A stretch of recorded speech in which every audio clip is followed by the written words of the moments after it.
मैले प्रधानमन्त्रीलाई पटक पटक भनेको छु, नागरिकलाई नतर्साउनुस्। प्रधान कुर्सीमा बसेको प्रधानमन्त्री यो बेलामा डराउने बेला आएको छ। आफू डराउनुपर्छ। प्रधानमन्त्री डरायो भने बल्ल नागरिक डरबाट मुक्त हुने अवस्था हुन्छ। पाएका दुःख कष्टका पीडाहरू हुन्, ती सबैलाई मैले गम्भीरतापूर्वक लिएको छु। म करिब 59-60 सालदेखि घुमिरहेको मान्छे हुँ। मैले यति धेरै तन्देरेर आत्तिएको कहिले पनि देखेको थिएन। यति धेरै मानिसहरू निराश भएको मैले देखेको थिएँ। मैले कसैलाई तर्साएको होइन, मैले अनुभूति गरेको कुरा सेयर गरेको। हामी तपाईहरुका पीडा या तपाईहरुका समस्याहरूलाई सकारात्मक ढंगले सम्बोधन गर्न तयार छौं भनेर म प्रधानमन्त्रीको हैसियतले भन्छु। नागरिक स्वतन्त्रता, जुन अभिव्यक्ति स्वतन्त्रता भनौँ, प्रेस स्वतन्त्रता भनौँ, यसको मुख्य कुरा यही हो। यो कुनै एउटा बिन्दुमा गएर टुङ्गिने कुरा पनि होइन। इलेक्सन पिरियडिक हुने र इलेक्सन फियर हुने कुरा मात्र होइन र यो नेसेसरी कन्डिसन हो रहेछ, तर सफिसियन्ट होइन रहेछ। त्यसैले निर्वाचित भएर आएको सरकारले कम्तीमा पनि 3टा कुरा गरिरहेको छ कि छैन भनेर हेर्नुपर्ने रहेछ। रुल अफ ल, विधिको शासन, निरन्तर विधिको शासन फेरि कुनै मन्त्र जस्तो जप्ने कुरा भयो। निरन्तर रूपमा उसले विधिको शासनको परिपालना गरिरहेको छ कि छैन। संविधानले सरकारको पनि सीमा तोकिदिएको हुन्छ। संविधानले तोकिदिएको सीमाभित्र सरकार बसिरहेको छ कि छैन र संविधानले अरूलाई तोकिदिएको सीमाको सम्मान उसले गरिरहेको छ कि छैन। र तेस्रो कुरा भनेको नागरिकको आधारभूत स्वतन्त्रता, जसलाई संविधान र कानुनले सुनिश्चित गरिदिएको हुन्छ, त्यसको विस्तार गर्न उ लागिरहेको छ कि छैन। यो सन्दर्भमा यसको कसीमा हामीले हाम्रा सरकारहरूलाई हेर्यौँ भने रुल अफ लको बारेमा पनि कुराकानी गर्न सकिएला, अर्को विषयमा कुराकानी गर्न सकिएला। खास गरिकन नागरिक स्वतन्त्रताको सन्दर्भमा चाहिँ प्रत्येक सरकार कुनै न कुनै रूपमा हामीले हेर्यौँ भने के कुरामा देख्छौँ भने कुनै न कुनै मौका ताकिरहेको जस्तो देख्छौँ। कता कता त्यो नागरिकहरूको स्वतन्त्रतासँग भयभीत भएको देख्छौँ। अहिले मात्र एउटा विधेयकको चर्चा भइरहेको छ। एउटा सरकार हुँदै गर्दाखेरि अहिले हामीले नागरिकको टेलिफोन रेकर्ड गर्न पाउने, टेप गर्न पाउने भन्ने विधेयक भनेर आयो। म त्यसको संशोधनकर्ता भएको म सम्झन्छु। सरकारहरू फेरिरहेको हुन्छ, त्यो बेलामा विरोध गर्ने दलहरू फेरिरहेको हुन्छ। प्रत्येक पटक सरकारभन्दा बाहिर बस्दै गरेको दलले त्यसको विरोध गर्छ, तर सरकारमा बस्दै गर्दा सबभन्दा पहिले त्यो विधेयक अगाडि लिएर आउँछ। यस्ता विधेयकहरू पनि छन्। भोलि आम सञ्चारको सन्दर्भमा पनि यही प्रवृत्ति फेरि देखिन सक्छ। यस्तो बेलामा त्यतिखेर सबैभन्दा बढी सचेत को हुनुपर्ने रहेछ भने त्यो बेलामा सबैभन्दा बढी सचेत हुनुपर्ने भनेको सञ्चार माध्यम नै हो। तपाईहरु सधैँभरि प्रतिपक्ष हो, हामीहरू बदलिराख्छौँ। हामीहरू कहिले सरकार पक्ष हुन्छौँ त्यही विधेयकको समर्थन गर्छौँ, प्रतिपक्ष हुन्छौँ त्यही विधेयकको विरोध गर्छौँ। यो फेरि अहिले यसपालि पनि हेर्नु होला, फेरि फेरिन्छ। किनकि मलाई याद छ, मेरै पार्टीको नेतृत्वको सरकार रहँदै गर्दाखेरि मैले अघिल्लो पटक हालेको संशोधन, जतिखेर अर्को पार्टीको नेतृत्वमा सरकार थियो, यो संशोधन फिर्ता लिनु पर्यो भनेर भन्दै गर्दा मैले फिर्ता लिन सक्दैन। किन सरकार फेरियो, सरकारको नेतृत्व फेरियो होला, तर विधेयकप्रतिको मेरो धारणा फेरिएको छैन भनेर बोलेको त्यो क्षण म सम्झन्छु। हामीले पनि कतिपय सन्दर्भमा दबावमा काम गर्नुपर्ने कुराहरू छँदैछन्, त्यो आफ्नो ठाउँमा हो।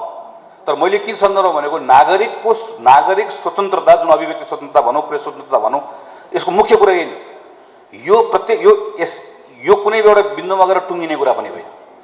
र निरन्तर रूपमा ग्लोबल्ली हामीले हेऱ्यौँ भने अहिलेको डेमोक्रेसीको सबभन्दा ठुलो एउटा चुनौतीको रूपमा रहँदै गर्दाखेरिको यो विषय तपाईँहरूका निम्ति सबैभन्दा, तपाईँले आज प्रधानमन्त्रीको अगाडि मैले बुझेको कुरा, प्रधानमन्त्रीसँग वा सरकारसँग यो बेलामा वा राजनीतिक दलहरूसँग तपाईँहरूका जुन रोयल्टीको नवीकरणको यी कुराहरू त भन्नुपर्छ नै, किन तपाईँहरूका मागहरू हुन्, ती हुन्।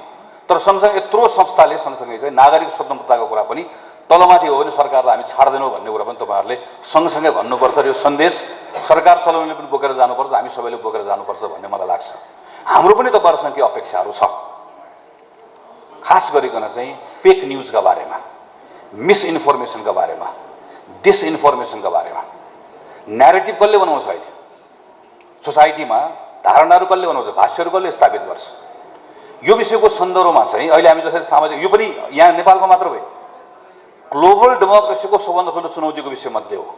सूचना प्रविधि विधेयक आउँदै गर्दाखेरि सूचना प्रविधि विधेयकमा सामाजिक सञ्जालमा कसैले पनि कसैका विरुद्धमा लेख्दै गर्दा यदि त्यो लेखिएको कुरा आपत्तिजनक छ भने उसलाई 5 लाख रुपियाँसम्मको 5 वर्षसम्मको कैद, 5 लाखदेखि 15 लाख रुपियाँसम्मको जरिवानाको प्रस्ताव आउँदै गर्दाखेरि सबैभन्दा पहिला त्यसको खिलाफमा संशोधन प्रस्ताव तयार गरेर संसदभित्र उठेर बोलेर राखेर भनेर गरेर आएको सांसद मध्येको हुँ म। यद्यपि मैले सामाजिक सञ्जालमा सबैभन्दा बढी गाली खाने मध्ये पनि हुँ। यसलाई मैले कसरी हेर्छु भने तपाईँले यसको कस्ट के तिर्ने भन्ने कुरा हो। साँच्चीकै चुनौतीपूर्ण छ। यो विधेयक पनि केही समयपछि फेरि आउनेवाला छ, किन यो विधेयकका सन्दर्भमा पनि यही भयो हेर्नुहोस्। यो विधेयक आयो, हामी प्रतिपक्षमा थियौँ, हामीले यसको एकदमै धेरै ठुलो विरोध गऱ्यौँ, तर अलिपछि सरकार बदलियो। सरकारले कतिपय कुरा ऐनबाट नल्याइकन निर्देशिकाबाट ल्यायो, कार्यविधिबाट ल्यायो, किनकि हामी सोच्ने तरिका त हाम्रो एउटै छ, सकेसम्म बोल्ने मान्छे हामीले बोल्ने कुराहरू बन्द होस् यी कुराहरू भन्ने सोच्ने हामीले भयौँ। यो यो यो किन मैले एकदमै यसको डेलिकेट छ यसको ब्यालेन्स भने अभिव्यक्ति स्वतन्त्रताको दुरुपयोग भयो भनेर त्यसलाई ब्ल्याङ्केट त्यसलाई रोक्ने कोसिस गर्यो भने प्रकारान्तरले त्यसलाई कसलाई रोक्छ भने अभिव्यक्ति स्वतन्त्रतालाई रोक्छ। त्यो अभिव्यक्ति स्वतन्त्रता कुरालाई खुला राख्नु पनि पर्नेछ, त्यसको दुरुपयोग नहोस् भन्ने कुरातर्फ मिलेर काम पनि गर्नुपर्नेछ। त्यो मिलेर सामाजिक सञ्जालहरू आजको दिनमा भाष्य निर्माण गर्ने आधार नहोस्, फेक न्युज, डिसइन्फर्मेसन, मिसइन्फर्मेसनका निम्ति सञ्चारका माध्यमहरू प्रयोग नहोस् भन्नका निम्ति कुनै लाग्नुपर्ने छ भने अब राजनीतिक दलहरूको तर्फबाट वा सरकारको तर्फबाट त्यो अपेक्षा चाहिँ हाम्रो तपाईँहरूसँग भएको अपेक्षा हो। यहाँनिर हामीले मिलेर काम गर्नुपर्नेछ। हाम्रो सामुदायिक रेडियोहरूले अहिले सोसाइटीले खास गरिकन पहुँच नभएको बहिष्करणमा परेको समुदायलाई उनीहरूलाई हाम्रो सञ्चार माध्यमसँग पहुँच राख्ने, सूचनासँग पहुँच राख्ने कामसँगै अब नयाँ थप्नुपर्ने काम भनेको सामुदायिक रेडियोको काम समुदायलाई सही सूचना दिने काम र समुदाय कतिपय कुरामा जुन मिसइन्फर्मेसनबाट निर्देशित भएको छ त्यसलाई तोड्ने काम कसले गर्छ भन्दै गर्दा सामुदायिक रेडियोले गर्छ भन्ने अब कुरालाई स्थापित गर्नुपर्ने सबभन्दा ठुलो दायित्व। अन्तर्राष्ट्रिय सङ्घ संस्थाहरूले पनि सामुदायिक रेडियोलाई त्यस कारणले गर्दा गर्ने मद्दतलाई बढाउँदै लिएर जानुपर्नेछ। राज्यले पनि यसभित्र बढाउँदै, किन राज्यले के सोच्नुपर्ने छ भने सामुदायिक रेडियोमाथि मैले 2 रुपियाँ लगानी गरेँ भने प्रकारान्तरले यसले सही सूचना नागरिकमा पुर्याउने कुरामा मद्दत गर्छ भनेको प्रकारान्तरले कसलाई फाइदा हुन्छ, त्यो राज्यलाई फाइदा हुन्छ, सरकारलाई फाइदा हुन्छ, पोलिटिकल पार्टिजहरूलाई फाइदा हुन्छ। यो ठाउँमा लिएर जाने प्रयास गर्नुपर्छ भन्ने मलाई लाग्छ। किनभने होइन भनेदेखि भने हामी बिस्तारै अप्ठ्यारोमा पर्दै गएका छौँ। मैले यसो वरिपरि हेर्छु, मैले अस्ति पनि साथीहरूलाई भने 2060 साल सम्झन्छु म, जतिखेर हामी विद्यार्थी मोर्चामा काम गरिरहेका थियौँ, तपाईँहरूमध्ये थुप्रै साथी हामी सँगै आन्दोलनमा थियौँ। त्यो बेलामा एकातिर माओवादीको जता कैयन जिल्लाहरूमा हामी प्रवेश पनि गर्न पाउँदैन थियो। कतिपय ठाउँहरूमा सहरका ठाउँहरूमा त्यतिखेर सेनाले खुला मार्च गरेको अवस्था थियो। तर त्यस्तो बेलामा पनि त्यतिखेर तन्नेरीहरूसँग भेट्यो, कुराकानी गऱ्यो भनेदेखि भने डर थियो, त्यो दिन डराउँथ्यो, तर उसलाई भोलिपल्टका बारेमा आशावादी थियो, राम्रो हुन्छ भन्ने थियो। उसले कता कता समाचार के सुनेको हुन्थ्यो भनेदेखि भने ए शान्ति प्रक्रिया सुरु हुन लागेको छ अरे, राजनीतिक दल 7 दल र माओवादीका बिचमा के सम्झौता भएको छ अरे, यिनीहरू अहिलेको सत्ताका विरुद्धमा सङ्गठित भएर आन्दोलन गर्दैछन् रे, यो आन्दोलन सफल भएपछि राम्रो हुन्छ अरे। हामी कतिसम्म बोलेर त्यो बेलामा भन्थ्यो युवाहरूको बिचमा भने एउटा यस्तो दिन आउनेछ अमेरिकामा लामो लाइन लागेको हुनेछ नेपालमा भिसा लिनको लागि, र त्यो बेलामा अमेरिकामा भएको नेपाली राजदूतावासको नेपाली कर्मचारीले काउन्टर बन्द भयो भने अमेरिकनलाई फर्काउनेछन् भन्दै गरेर तल तर ताली बजाउँथ्यो। उछालेको होइन, मलाई पनि त्यही लाग्थ्यो, तल भाषण सुन्नेलाई पनि त्यही लाग्थ्यो। मान्छेहरू सबजना यस्तो दिन आउनेछ, यस्तो दिन आउनेछ भन्ने खालको विश्वास लिएर बसेको अवस्था थियो। अहिले मैले वरिपरि यसो तन्नेर हेरेँ भनेदेखि भने उता काउन्टर बन्द होइन, यताको काउन्टर बन्द होला भने चिन्ता सबैलाई भएको देख्छु। सब खुट्टा उचालिरहेका छ, सब दौडिरहेका छ, सब भाग्न चाहिरहेका छ। कोही पनि यहाँ राम्रो हुन्छ भन्ने विश्वास गर्न सकिरहेका छैन। 60 सालभन्दा स्थिति हाम्रो धेरै राम्रो होला, तथ्याङ्क हामी बसेर छलफल गर्दै गर्दा पनि त 60 सालभन्दा त राम्रै होला नि त। तर तथ्याङ्क ठिक छ कि छैन भन्ने कुराले हुँदो रहेनछ, मान्छेले के अनुभूति गरिरहेको छ भन्ने कुराले हुँदो रहेछ। हामी सबैलाई सबै कुरा खराब भइरहेको छ भने लागिरह्यो भने सम्हाल्ने चाहिँ कसरी हो, सम्हाल्ने कहिले हो? यहाँनिर चाहिँ राजनीतिक दल, सामुदायिक रेडियो, हामी सबैले एक ठाउँमा आएर हामीले सबै एक ठाउँमा आएर काम गर्नुपर्ने छ। दिनमा 10 वटा समाचार सुन्दै गर्दा 8 वटा समाचार हाम्रो बारेमा सुनेर मान्छे खुसी हुनेवाला छैन अहिले। हामीलाई संसदमा हेर्दै गर्दा कहिलेकाहीँ लाग्छ अस्तिसम्म यतातिर बस्दै थिए, अर्कोतिर बसे, यता सरकार बनाए, फेरि अल्टी खान्छन् कि पल्टी खान्छन् कि, मान्छे त हिसाब किताब गर्दा प्रदेशको हिसाब किताब गर्छ। अस्तिसम्म सरकारमा थिए, अहिले उसले भोट हाल्छ, मान्छे हिसाब किताब गर्दा गर्दै त्यहाँभित्र जाने अवस्था छ। हाम्रो समाचार 8 वटा सुने भने 2टा समाचार त यस्तो सुनोस् कि सुत्दै गर्दा नेपालमा केही न केही त भइरहेको छ, राम्रै भइरहेको छ, यता राम्रो भयो होला, उता राम्रो भयो होला, सानसाना कुरा होलान्, भुइँ मान्छेका कुरा होलान्, तन्नेरीका कुराहरू होलान्, सोसाइटीमा भइरहेका कम्युनिटीले गरिरहेका कामहरू होलान्। 2टा भए पनि राम्रो कुरा सुनेर मान्छे सुत्यो भनेदेखि मात्रै त्यो मान्छेको आशा बाँकी रहिराख्ला। म साँच्चीकै डराएको छु। मैले प्रधानमन्त्रीलाई पटक पटक भनेको छु, नागरिकलाई नतर्साउनुहोस्, तर प्रधानमन्त्री एक्लै बस्दा डराउनु पर्ने बेला आएको छ। एक्लै बिहान बेलुका बस्दै गर्दाखेरि मेरो त आग्रह गर्न चाहन्थे आज उहाँलाई, कम्तीमा दिनमा आधा घन्टा समय निकाल्नुहोस्, भेटघाट बन्द गर्नुहोस् र एकपटक सोच्नुहोस् मसँग जुन समय छ यो समयको एक एक सेकेन्डको मैले कसरी प्रयोग गर्ने र डराउनुहोस्। कुर्सीमा बसेको प्रधानमन्त्री यो बेलामा डराउने बेला आएको छ। आफू डराउनुपर्छ। प्रधानमन्त्री डरायो भने बल्ल नागरिक डरबाट मुक्त हुने अवस्था हुन्छ। प्रधानमन्त्रीले दायाँ हेरे पनि भोट, बायाँ हेरे पनि भोट, मसँग त 172 छ, 73 छ, ढुक्क छ भनेर भन्दै गयो भने अलिपछि टाउको टाउको हामी मात्र बाँकी रहन्छौँ, मञ्च हामी भरिन्छौँ, तल हामीलाई सुन्ने मान्छे बाँकी नरहन सक्छ। म यस कारणले गर्दा भन्दैछु कि म मानिससँग काम गरिरहेको छु, नागरिकसँग काम गरिरहेको छु, सहरको गाउँको। मैले यति धेरै तन्नेरी आत्तिएको, म करिब 59-60 सालदेखि घुमिरहेको मान्छे हुँ। मैले यति धेरै तन्नेरी र आत्तिएको कहिले पनि देखेको थिएन। यति धेरै मानिसहरू निराश भएको मैले देखेको थिएँ। मैले कसैलाई तर्साएको होइन, मैले अनुभूति गरेको कुरा सेयर गरेको। तर यो कुराबाट एक्लै कसैले सकिन्न। यहाँबाट सुरु हुनुपर्छ, हामी सबैले कलेक्टिभ काम गर्नुपर्छ। र त्यहाँनिर मलाई विश्वास छ सामुदायिक रेडियोसँग यति धेरै ठुलो स्पेस छ, यो स्पेसको यसले सही ढङ्गले प्रयोग गर्न सक्छ। सामुदायिक रेडियोलाई मद्दत गर्नुपर्ने कुरामा तपाईँले जुन कुरा आज उठाउनु भएको छ, प्रतिबद्ध भएर यो पार्लियामेन्टबाट ऐन पास गर्ने कुरा, तपाईँहरूले पाउनुपर्ने केही जुन तपाईँहरूको हक हो, सुविधा हो, ती कुरालाई ऐनबाट दिने कुरा, कतिपय कुराहरू सरकारको कार्यकारी निर्णयबाट दिलाउने कुराहरूमा हामी निरन्तर रूपमा लागिरहन्छौँ। तपाईँहरूसँग सँगसँगै सहकार्य गर्छौँ। 17 वर्ष यहाँसम्मको यात्रा ल्याइपुर्याउने क्रममा जो साथीहरूले योगदान गर्नुभएको छ उहाँहरू सबैलाई सम्झँदै सम्मान प्रकट गर्दै म आफ्नो कुरा टुङ्ग्याउँछु। र आज संसदको विधेयकको सन्दर्भमा हाम्रो केही सांसद साथीहरूले छलफल कार्यक्रम राख्नुभएको र मैले त्यसको सभापतित्व गर्नुपर्ने भएको हुनाले गर्दा म कार्यक्रमबाट पनि बिदा माग्न चाहन्छु। धन्यवाद, नमस्कार, जय नेपाल। जानीय राणा शासनका विरुद्ध आन्दोलनको सफलतासँगै 2007 सालमा पहिलोपटक प्रजातन्त्र रेडियो नेपालको स्थापना भएसँगै विद्युतीय सञ्चार माध्यमको प्रारम्भ हुन पुग्यो। रेडियोको स्थापनासँगै शिशु अवस्थामा रहेको प्रजातन्त्रको सुदृढीकरण र जनसमुदायमा लोकतान्त्रिक चेतनाको विकासमा योगदान हुन सुरु गर्यो। आज देशभरि 600 भन्दा बढी रेडियोहरू सञ्चालनमा आएका छन्। हजारौं सञ्चारकर्मीहरू रेडियोमा कार्यरत हुनुहुन्छ। लाखौं श्रोताको सूचना एवं समाचारको प्राथमिक माध्यम रेडियो हुन पुगेका छन्। यो आफैमा निकै ठुलो उपलब्धि हो। नेपालको सन्दर्भमा सामुदायिक रेडियोहरूले एफएम रेडियो प्रविधिका माध्यमबाट नेपाली जनताको सूचनाको हक प्रवाहका लागि महत्त्वपूर्ण भूमिका खेलेका छन्।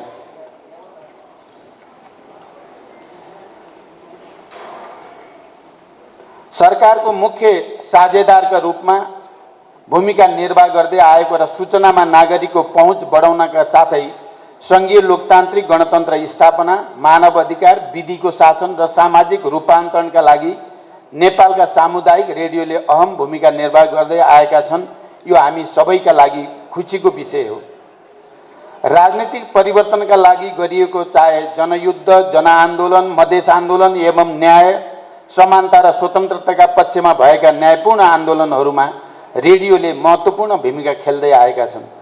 शान्ति प्रक्रिया र संविधान निर्माणको प्रक्रियामा सामुदायिक रेडियोहरूले जुन भूमिका निर्वाह गरे, संविधान र लोकतन्त्रमाथि गरिएका प्रहारका विरुद्ध लोकतान्त्रिक प्रणालीको विकासका निम्ति रेडियोले खेलेको भूमिका इतिहासमा नै अविस्मरणीय रूपमा स्थापित छ। साथै सामाजिक विभेद, कुरीति र विसङ्गतिका विरुद्ध खरो रूपमा प्रस्तुत हुँदै सामाजिक जागरण एवं रूपान्तरणका क्षेत्रमा यहाँहरूले निर्वाह गर्नुभएको भूमिकाले सभ्य समाजको निर्माणमा पनि महत्त्वपूर्ण योगदान पुर्याएको छ। नेपाल आफैमा एउटा बहुजातीय, बहुभाषिक, बहुसांस्कृतिक र भौगोलिक विविधतायुक्त देश हो र यो यथार्थलाई हृदयङ्गम गरी देशको भाषिक र सांस्कृतिक विविधताका संरक्षण र सम्वर्धनमा पनि रेडियोले लिएको पहल कदमी स्मरणीय छ।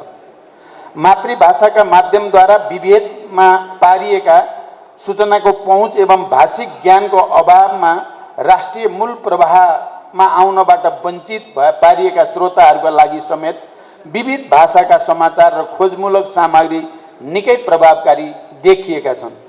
राष्ट्रको महत्त्वपूर्ण पुँजीको रूपमा काम गरिरहेका यस्ता सञ्चार माध्यमहरूको दिगो विकास एवं व्यवस्थापनको जिम्मेवारी हाम्रो साझा जिम्मेवारी हुन आइपुगेको छ। यसतर्फ गम्भीर रूपले ध्यान दिन सम्बद्ध सबैमा आग्रह गर्दै तथा प्रेस स्वतन्त्रता र सञ्चार माध्यमहरूको सबलीकरणमा नेपाल सरकारको तर्फबाट आवश्यक सहयोग हुने प्रतिबद्धता पनि म व्यक्त गर्दछु। मैले तेस्रो पटक प्रधानमन्त्रीको जिम्मेवारी सम्हाल्दै गर्दा वाक र प्रेस स्वतन्त्रतासँग सम्बन्धित केही विषयहरू थोरै विवादमा आउन थालेपछि मैले त्यहाँ आफैले इन्टरभेन्सन गरेर त्यसलाई रोकेको छु र प्रेस स्वतन्त्रताका पक्षमा मैले सुरुकै दिनमा पहल बढाएको छु। म यसलाई पनि यति बेला राख्न चाहन्छु। महाभूकम्प, कोभिड-19 लगायत राष्ट्रिय विपद र चुनौतीको कठिन समयमा चुनौतीका विरुद्ध सङ्घर्ष गर्न नागरिक चेतना एवं अभिमुखीकरणका निम्ति रेडियोहरूले चलाएका कार्यक्रमहरू निकै प्रभावकारी देखिए। बन्दाबन्दीको समयमा विद्यालय, विश्वविद्यालय लगायत सम्पूर्ण शैक्षिक संस्थाहरू बन्द रहेको अवस्थामा समेत रेडियो शिक्षा कार्यक्रम मार्फत पठन पाठन नियमित गर्न र शैक्षिक सत्र नै अप्ठ्यारोमा पर्ने परिस्थितिबाट बचाउन सामुदायिक रेडियोहरूले खेलेको भूमिका कहिले बिर्सिन सकिँदैन। पाठ्यक्रम विकास केन्द्रले उत्पादन गरेका विभिन्न कक्षाका पाठ्यक्रमलाई निःशुल्क रूपमा रेडियोबाट प्रसारण गरेर नेपालका सामुदायिक रेडियोहरूले डिजिटल स्कुलको जिम्मेवारी समेत पूरा गर्नु देशकै लागि एउटा प्रेरणाको विषय हो। नेपालको संविधानले रेडियो सञ्चालन एवं नियमनको जिम्मेवारी तहगत रूपमा सङ्घ, प्रदेश, स्थानीय तहलाई प्रत्यायोजित गरेको छ, तर संविधानमा व्यवस्था गरिएका एकल र साझा अधिकार सूचीको प्रभावकारी कार्यान्वयनका निम्ति नीतिगत र कानुनी प्रावधानहरू भने पर्याप्त छैनन्। यस सम्बन्धी आवश्यक कानुनहरूको निर्माण र अधिकार प्रत्यायोजनको व्यवस्थित प्रारूप तयार गर्ने जिम्मेवारीलाई गम्भीरतापूर्वक लिँदै नीतिगत र कानुनी रूपमा देखिएका समस्या र उल्झनहरू सुल्झाउन नेपाल सरकारको तर्फबाट आवश्यक सहजीकरण गर्ने प्रतिबद्धता पनि म यस अवसरमा व्यक्त गर्न चाहन्छु। वर्तमान सरकार सञ्चार माध्यमको व्यावसायिक र संस्थागत विकासका लागि मिडियालाई राष्ट्रिय सेवामूलक उद्योग सरह मान्यता प्रदान गरी संरक्षण र सम्वर्धनको नीति लिँदै आम सञ्चार माध्यममा सबै वर्ग, क्षेत्र, जाति, भाषा र समुदायको पहुँच बढाउने गरी समावेशी लोकतान्त्रिक सूचना तथा सञ्चार नीति जारी गर्न प्रतिबद्ध रहेको छ। आम सञ्चार माध्यमलाई सम्बन्धित भूगोलमा बसोबास गर्ने जनसङ्ख्याप्रति लक्षित राष्ट्रिय, प्रादेशिक वा स्थानीय गैर नाफामूलक वा व्यापारिक उद्देश्यका साथ सञ्चालित सञ्चार माध्यम तथा स्वरोजगार, साना, मझौला र ठुला लगानीका आधारमा वर्गीकरण गरी सुविधा प्रदान गरिनेछ। सञ्चारकर्मीहरूको सिप तथा दक्षता अभिवृद्धि र अद्यावधिक गर्न एवं उच्चतम व्यावसायिक अभ्यासका लागि प्रेरित गर्न सङ्घ र प्रदेश तहमा आम सञ्चार प्रशिक्षण प्रतिष्ठान स्थापना गर्ने सरकार प्रतिबद्ध रहेको जानकारी गराउन चाहन्छु। पत्रकार र सबै प्रकारका सञ्चार माध्यमको पेशागत तथा भौतिक सुरक्षाको प्रत्याभूति सम्पूर्ण पत्रकारहरूको स्वास्थ्य, दुर्घटना एवं हुलदङ्गा एवं आतङ्कको बिमा, साना लगानीमा सञ्चालित तथा मोफसलका सञ्चार माध्यमको सञ्चालन र स्थायित्वको लागि स्थायी प्रकृतिको पत्रकारिता विकास कोष स्थापना गरिनेछ। यो जानकारी पनि म गराउन चाहन्छु। आजको युग विज्ञान प्रविधि र मुख्यतः सूचना प्रविधिको युग हो। चौथो औद्योगिक क्रान्तिका रूपमा विकसित सूचना प्रविधिले मानव जाति र सामाजिक जीवनका सम्पूर्ण अवयवहरूमा सकारात्मक प्रभाव मात्र पारेको छैन, अपितु सूचना प्रविधिभन्दा बाहिरबाट मानव जातिको अस्तित्वको कल्पना नै गर्न नसकिने ठाउँमा सिङ्गो विश्व आइपुगेको छ। आज दुनियाँमा त्यस्तो कुनै क्षेत्र छैन जहाँ सूचना प्रविधिको निर्णायक भूमिका नरहेको होस्।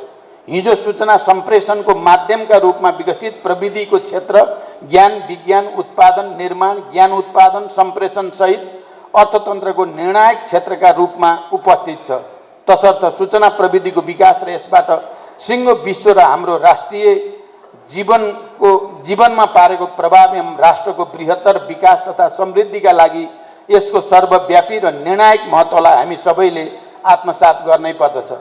प्रविधि मैत्री सरकार र नेतृत्वको सकारात्मक भूमिका एवं पहलबाट मात्रै सामाजिक न्याय, सुशासन र समृद्धिको लक्ष्य हासिल गर्न सकिन्छ। प्रतिनिधि सभाबाट दोस्रो पटक विश्वासको मत प्राप्त गरे पश्चात राजनीतिक स्थिरता, सरकारको भविष्य र राजनीतिक वृत्तमा देखेका अनेकौं आशंकाहरू यति बेला निवारण भएका छन्। संविधान र लोकतन्त्रको रक्षा, सामाजिक न्याय, सुशासन र समृद्धिको लक्ष्यमा दृढतापूर्वक अगाडि बढिरहेको वर्तमान सरकार प्रतिनिधि सभा र प्रदेश सभाको निर्वाचनमा व्यक्त जनादेशका आधारमा राजनीतिक व्यवस्थापनको काम सहित विकास र समृद्धिको यात्रामा द्रुत रूपमा अगाडि बढ्ने सङ्कल्पमा छ। मैले दृढताको साथ सङ्कल्प गरेको छु कि पुरै तागतका साथ निराशा र आशंकाहरूलाई चिर्दै आशाको नयाँ रक्त सञ्चार गर्न बदलिएको राजनीतिक व्यवस्था अनुरूप जनताको अवस्था बदल्न सरकारको अठोटमा यहाँहरूको दह्रो एकैबद्धताको म आशा गर्दछु र अपिल पनि गर्न चाहन्छु। सरकारले गरेका सकारात्मक प्रयास र प्राप्त उपलब्धिहरूलाई जनसमुदायमा सम्प्रेषण गरेर देशमा केही हुँदैछ, हामीले गरे नसकिने केही छैन, देश निर्माणको जिम्मेवारी हामी सबैको साझा जिम्मेवारी हो भन्ने विचार र भावना समेत सम्प्रेषण गर्नुहुनेछ भन्ने मेरो गहिरो विश्वास छ। मैले यहाँ स्वागत मन्तव्य राख्दै गर्दा संस्थापकका तर्फबाट जे ती कुराहरू सुने मैले तिनलाई गम्भीरतापूर्वक लिएको छु। चाहे त्यो प्रतिष्ठान निर्माणको विषय होस्, चाहे स्थानीय तह प्रदेश र सङ्घको समन्वयसँग सम्बन्धित विषय होस्, या तपाईहरूले यो बीचमा धेरै उतार चढाव घुम्ती मोड पार गर्दा पाएका दुःख कष्टका पीडाहरू हुन्, ती सबैलाई मैले गम्भीरतापूर्वक लिएको छु। यहाँ अघि भर्खरै सञ्चार सचिवको तर्फबाट पनि भनियो, तपाईहरू संस्थागत रूपले आउनुहोस्, हामी तपाईहरूका पीडा या तपाईहरूका समस्याहरूलाई सकारात्मक ढङ्गले सम्बोधन गर्न तयार छौँ भनेर म प्रधानमन्त्रीको हैसियतले भन्छु। तपाईहरूको एउटा प्रतिनिधि मण्डल छिटै सिंहदरबार आउनु होला, म स्वागत गर्न तयार छु। बसेर छलफल गरेर समस्यालाई सम्बोधन गर्न म तयार छु, यो विश्वास म तपाईहरूलाई दिलाउन चाहन्छु। अन्तमा सामुदायिक रेडियोको प्रसारक सङ्घको यो स्थापना दिवसका अवसरमा सम्पूर्ण सञ्चार माध्यम र श्रमजीवी पत्रकारमा हार्दिक शुभकामना व्यक्त गर्दै नेपाल सरकारको तर्फबाट आवश्यक सहयोग र सहकार्यको प्रतिबद्धता सहित बिदा हुन्छु। धन्यवाद। अभिवादन।